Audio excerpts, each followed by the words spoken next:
Hey everybody, it's Robert coming to you with another adventure into history, and I am standing in the middle of an absolutely amazing old plantation cemetery here in the woods of Georgia on what is now timberland. This is the Trammel family cemetery, and this cemetery actually connects back to an old abandoned plantation house that we filmed with Dan the historian, and I had filmed previously with the other Robert. The link will be down in the comments so you can go check out that video, but it was an amazing two-story plantation house that was built prior to 1850 and was later added onto and became the two-story plantation house that it is today, abandoned. Now that plantation house is actually in a completely different county than where I am right now, probably about 30 minutes away from where I am now. I'm over here in Harris County, Georgia today, again at the Trammel Family Cemetery. So this is where the Trammels settled here in Harris County, Georgia, and there was apparently a plantation house here as well that was over back that way, I believe. You can see a hill where it looks like an old home site. So a little bit of connection between these two places, crossing county lines. And the more that we explore into these old family cemeteries, the more we see an intermingling of names, of familiar names, and it seems like everything is connected, and it's really amazing. So we're about to dive in right now and check this cemetery out. And so we'll start right here. This is Martha, wife of Jesse Mullins, born May 1804, died March 3rd, 1881. Our father and mother gone. They lie here. Got to wipe some moss off.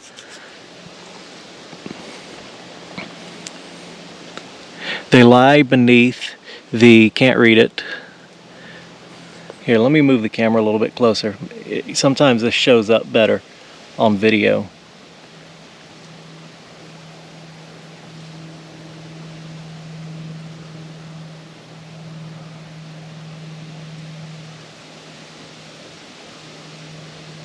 All right, maybe you'll be able to read that at home. This is John, son of Jesse and Martha Mullins, born May 19, 1841, died July 10th, 1864, aged 23 years. He was a CSA soldier, so he probably died in the war. It says CSA soldier down there. He may have died in the war or from injuries or sickness from the war. So these are Mullins right here, and I do plan on actually coming back to this cemetery with Dan the historian. I believe that he knows more about it than I do. I do know that this is known as the Trammel Cemetery, but it looks like there may be some other families connected in here. Look at that absolutely amazing stone right there behind the gate. I mean, just check that out. This is a really cool view here, and it's been a while since I've been in a cemetery that's, quite frankly, this amazing, this neat to be here in the woods. So over there was Martha and Jesse's son. Over here is Jesse. This is in memory of Jesse Mullins, born in 1897, died February 4th, 1871, age 70 years. Our father and mother are gone. They lie beneath the sod. Dear parents, we miss you much. We know you rest with God. So I think that's the same epitaph that's on the other one. So at least we were able to read it from that one. See if there's anything else on this stone here.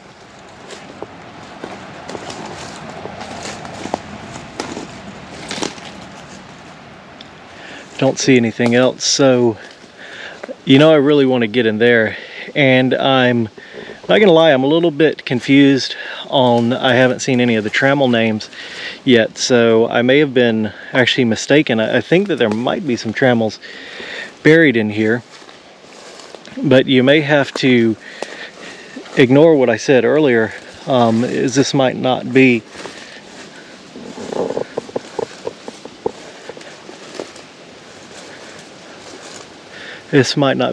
exactly the Trammel Cemetery. This place is a lot bigger than I thought it was. That's a Copeland buried there. So there's a couple families in here. We've got the Mullins, we've got that one in the wrought iron fence, and Copeland right there. Amazing that these gates and these fences are still here and that no bad people have stolen them. That is a beautiful fence right there. I didn't realize how much or how big the cemetery was. It keeps going out that way.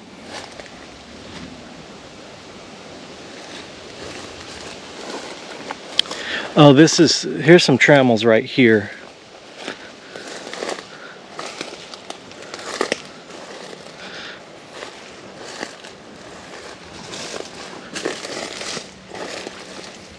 So it looks like the trammels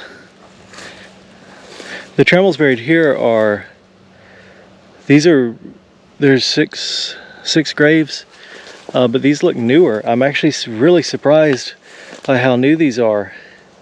There's 41 and 52 right there.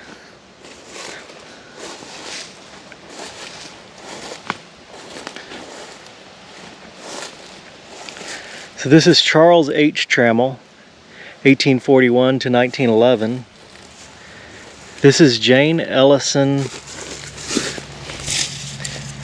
McCurdy, wife of Charles H. Trammell, 1842 to 1916. Stella Trammell Rice, November 25th, 1865 to April 25th, 1851.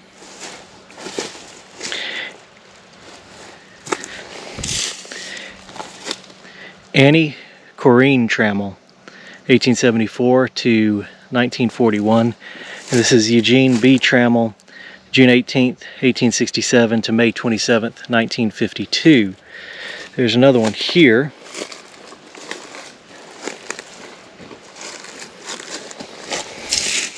Mary Ann Ware, wife of Francis M. Trammell, 1817 to 1889. Interesting. Oh, there's another one right there. I didn't even see that. It's another Trammell. Francis Trammell, born 1791 and died 1877. So what I don't see, I was looking to see if the last owners of the old Trammell house that we visited were buried here, because I thought that they might have been. Is that a grave right under me?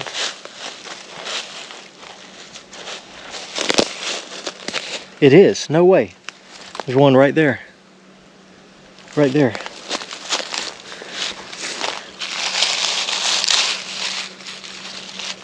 Wow, look how deep that is. That hasn't been seen for a long time. Crazy.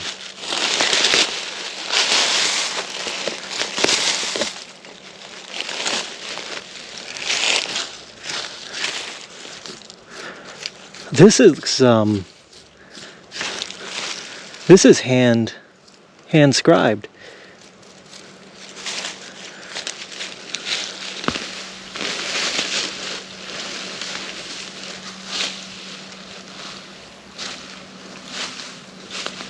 Wow, check this reveal out.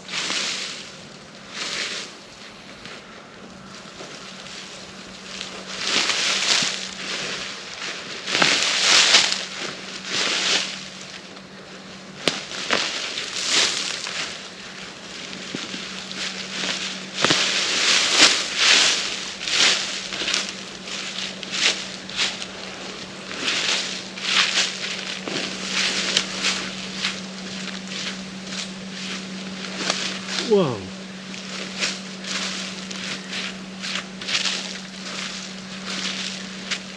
Amazing. Amazing how it was just buried here like that. You would never have known. Never have known there was a grave here. This is A.O. Trammell. That's all it says. Let me give y'all a closer look. A.O. Trammell. No birth date, no other engraving, but that's handwritten in there when the concrete was wet. So as I started to say, I know the name of the last occupant of the old Trammel farmhouse. In fact, I've actually got some old pictures of that house as well that I'll go ahead and insert in the video so you guys can see what it looked like back in its heyday. But it also has a history of the Trammel family. It says the Trammel Plantation is known as the Trammel Farms in the family of Miss Mary Frances Lou Trammel and Miss Mabel Trammel, her niece. They like the name since its large acreage combines several old places associated with the family since the Trammels moved to White Sulphur Springs in 1868 from Shiloh. Okay, so I was wrong about that. They actually moved there in 1868, but I don't think that they got the big old plantation house until later.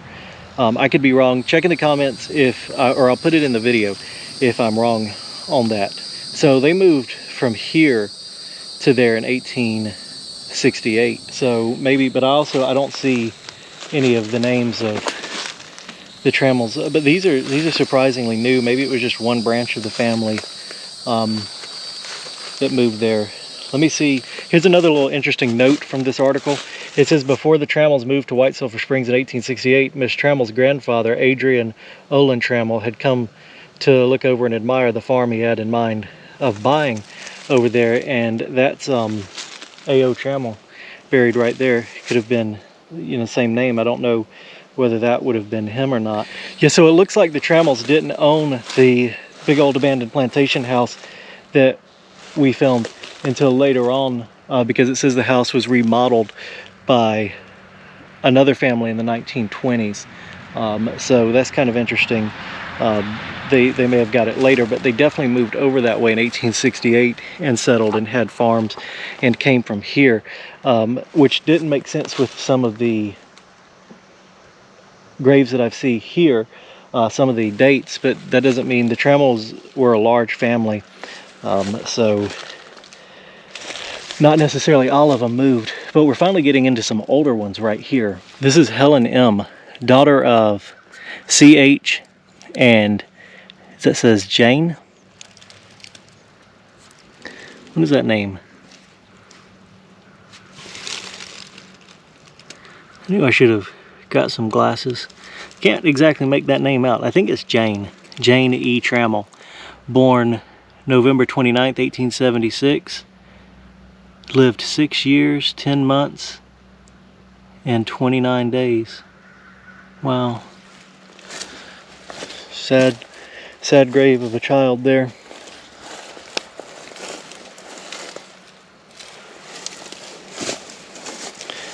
This is another Trammel right here.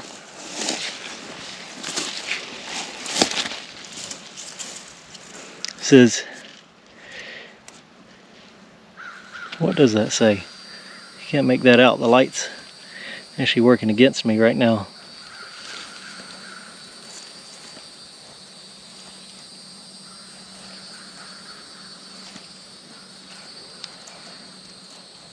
You can't make that out. But this is Claude N. Yeah, Claude N., son of C.H. and J.H. Trammel, born April 26, 1871, died February 19th, 1895. So this is definitely some Trammels that seem to have stayed behind over here in Harris County. And now this is another fenced in area.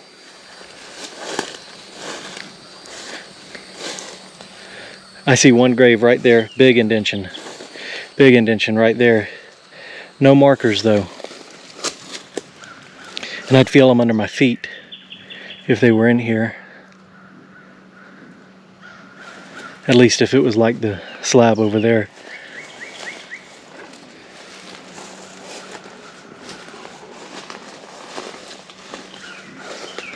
Alright, so you see the carpet of this, what we call cemetery weed, although it's not just in cemeteries. You find that around old home sites as well.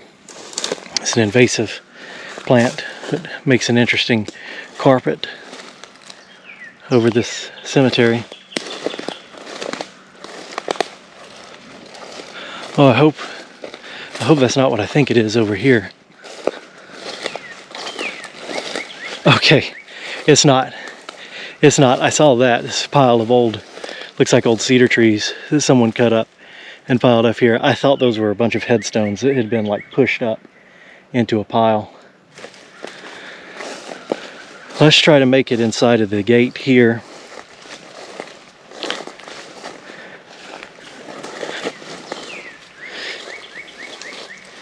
You know, it might actually be easier to just step over the gate from the other side versus fighting all of that privet there.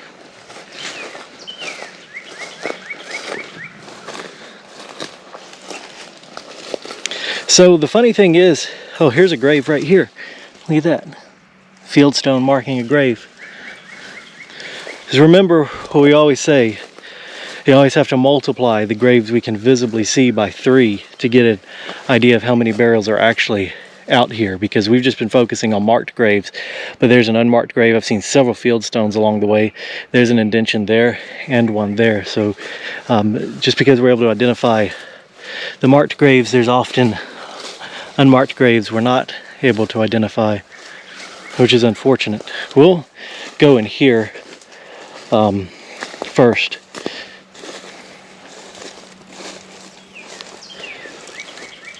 Amazing old gate, still works after all that time, or all this time. So I started to say that I wasn't actually planning on going to this cemetery today. I'm actually going to another cemetery that a viewer, it actually is the family of a viewer who emailed me and told me about it, and there are Copelands buried at that cemetery. Did not know that there were also Copelands buried here until I got here. So just kind of goes back to what I was saying about everything being connected. This is sacred to the memory of Elizabeth Copeland. Born April 18th, 1781. Oh, this is an early burial. Died October 7th, 1836. That is an early burial right there for sure.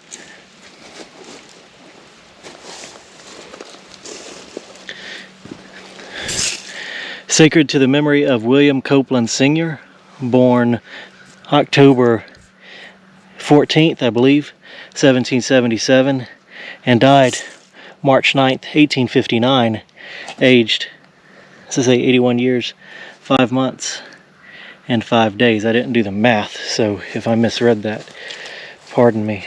That stone was laid here after 1836. It's newer than that, but still super interesting to see that early burial. Oftentimes get the most excited about pre-Civil War burials, but those early 1830s we don't see very commonly. Don't know if I pointed that out. There's a fieldstone right there, but it could be serving as a footstone for that grave. Now this is a different family here, and I've got to step over the gate. I'll do it down here where it's low.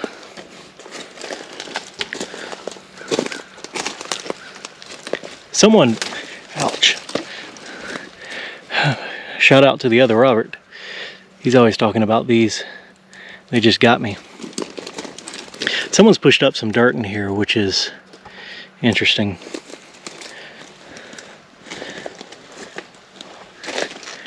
Oh, okay. I'm in.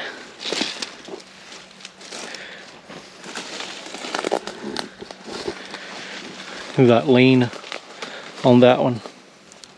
Actually had a brick base, but the whole foundation is leaning as the grave has sank in. This is Latham. W.L. Latham. Born May 22nd, 1841 and died March 6, 1902. Gone but not forgotten. There's more burials in here. There's another one back there.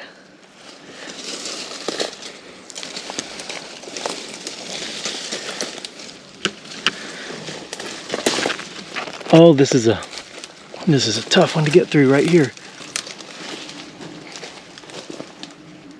I wonder if 1836 is the earliest burial here.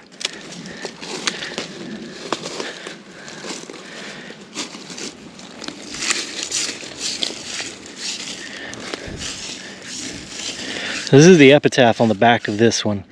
It says, "Dearest Mary, thou hast left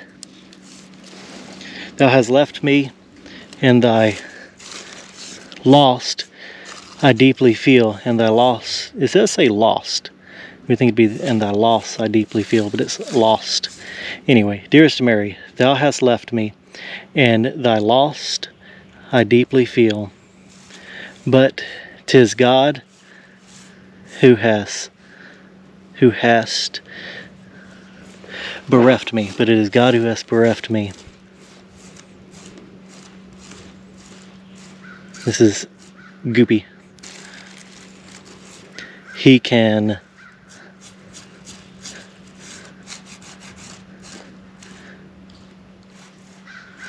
all my sorrows heal. So we know that Mary is buried here, Mary Latham, but her stone is upside down, so we can't read it. There's an epitaph on the back of that one though. But got to go back through these guys to get to it. I don't know if you could hear all of the crunching and stuff back there, but I can tell you that was painful, because they got me.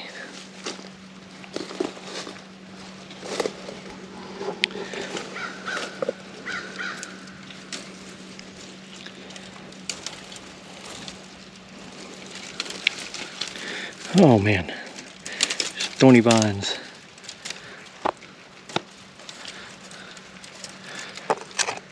So I can't exactly read this from, I need to get closer to it, but I can't.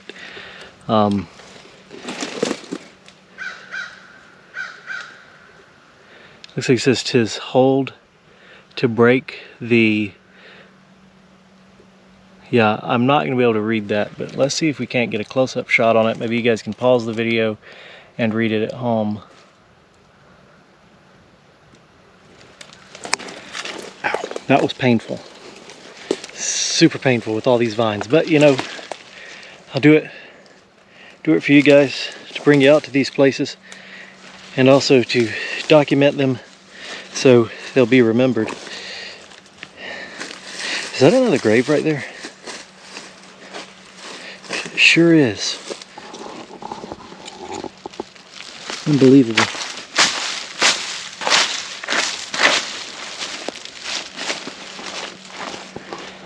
I'm sure someone will yell at me for using my foot to do that, but this is a concrete stone, kind of like the other one that we uncovered. Interesting how they get covered over. I don't think there's anything engraved on it, at least not in this. I'm feeling for engraving. I don't feel anything engraved on it unless it's up here, but that is one, my friends, we're going to have to come back to, because I do intend to come back to this cemetery another day with Dan the historian, but it's one that I saw a while back and I've been wanting to come to it. Just so happened to pass by it today on the road to another cemetery and said, you know what, that's a message right there. I need to stop and see it. So I hope you guys have enjoyed seeing this place today. Amazing cemetery, lots of history connected with all of these families around here. Don't forget to like, share, and subscribe, and I'll see you next time on another adventure into history.